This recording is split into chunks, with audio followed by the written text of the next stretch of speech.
Rosenhalmer, who's going to discuss logistics end-to-end, efficiency, coordination, lead time, and security.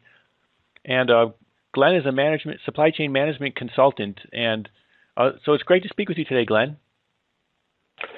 Hello there, Dustin. Nice to be on, and I'm looking forward to give some insights about, as I call it, the black holes in complex supply chains.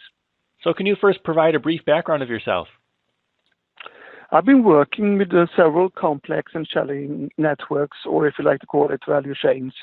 And I've always been targeting to make it more stable, make it to be more endurance, to set predictability from both stakeholders, but also, of course, the people working in the flow. So firm infrastructure and getting conditions for that has been the purpose and mission in all the assignments. So what are the black holes that companies are not able to control or coordinate regarding the flow of in logistics and supply chain? Well, normally everybody gives an idea about the flow as normally, at least, inbound. You have the operations and you have your outbound services in the end, or if you like to call it the demand chain. When you work with it, I have very often came into the discussion about where to start and where to end when you want to change your supply chain or make adjustments. And first of all, I like to mention the problem of variety of lead times. Depending on the different procurements that you feed into your supply chain, both from a first tier and second tier, and those are in variation so much. So giving a set of conditions for each supplier becomes a big problem. And the preconditions, not being able to control or coordinate this, is what I call the black hole's major dilemmas. So first of all, I think you can work with, before going ahead, making sure where you want to start and end your end-to-end study and what to do in the flow. The first thing I want to mention is really understanding the customer's customer. Even if you, on a daily basis, want to please your customer, not having anyone in the organization working on the issue customer's customer, that becomes a black hole in what is really expected. The other one is also going upstreams. This was downstreams. Both areas needs to have an understanding. So that means going to supplier, or if you like to call it second tier, is also underestimated when you look at your flow. And the basic reason for this is, as I see it, it's not any time or effort set to get the broader view when you do your analysis of your flow. So those two things are like to, making sure that those black holes, as much as you can to understand both downstreams as well as upstreams, what's going on and the challenges through that. Can you talk about how do you address these challenges? I have a very good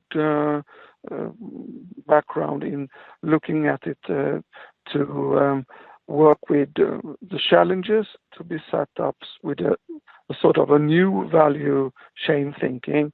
And doing that is to have a starting point that gives the network a freshness and sense of urgency.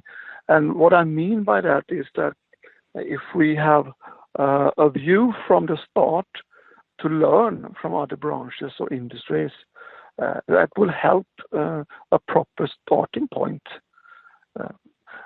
And typically you pick out 2 or 3 change conditions from selected industries and use them as a case and not as a typical benchmark, but you try to pick out the main essentials way of changing and also what they have done to get a more predictable flow. So you can sort of have a cherry picking from that. Then that prioritized program and step-by-step plan in the same sort of approach end to end. That is making sure that the broad perspective is held, which I mentioned earlier, the supplier as well as the customer's customer. And where have you seen some success or results? Well, the key findings, so to say, has been when I worked with a company who actually took this approach. I cannot mention the company's name, but they were very successful and using a team to review the chain, as mentioned before, from two, how would you call it, other branches, industries, and sitting down and doing a 4-quarter plan. The plans and action was then taken to be followed up on a quarterly basis. There have also been both structural as well as operational perspective in that plan, how we can improve our value chain.